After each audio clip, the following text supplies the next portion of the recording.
இருக்கிறவரும் இனியவருமாகிய இயேசுவின் நாமத்தில் உங்கள் யாவருக்கும் என் அன்பின் வாழ்த்துக்கள். இயேசு தமது கையால் தொட்டார், அவள் ஜீவனை பெற்றாள்.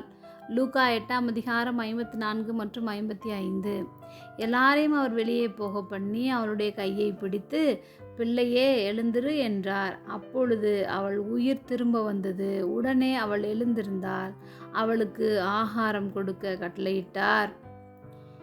இயேசு கிறிஸ்துவிடம் நாம் எதையாவது எதிர்பார்த்து கொண்டு நம்முடைய பிரச்சனைகளுக்கு ஏதாவது நல்ல தீர்வு கிடைக்குமா என்று பல காரியங்களை குறித்து சோர்ந்து போய் ஜெபத்தில் அவரிடம் உதவி கேட்டுக்கொண்டிருக்கலாம். நாமே ஒரு நீண்ட வரிசையில் பல மணி நேரம் காத்திருக்கலாம்.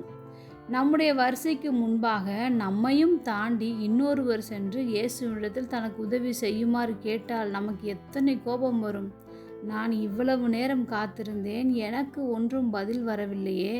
ஆனால் திடீரென்று வந்தார்கள், அவரை தொட்டார்கள், சுகத்தை பெற்று சென்றார்கள். இதே போன்றுதான் அன்று இயேசு கிறிஸ்துவை யவீரு தன் வீட்டுக்கு மகளுடைய பலவீனம் நீங்கும்படியாக இயேசுவை அழைத்து கொண்டிருந்தான்.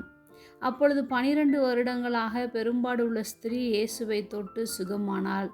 இந்த சம்பவம் நடைபெற்று கொண்டிருக்கும் போதே யவீருவின் வேலைக்காரன் வந்து, நீ இயேசுவை வருத்தப்படுத்த வேண்டாம், உன் மகள் மரித்து போனாள் என்று சொன்னதும் அப்படியே அவன் இடிந்து போயிருப்பான், மனம் உடைந்து போயிருப்பான்.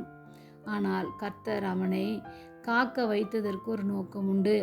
நாம் கர்த்தரை தொடுவதற்கும் அவர் நம்மை தொடுவதற்கும் அதிக வித்தியாசம் உண்டு.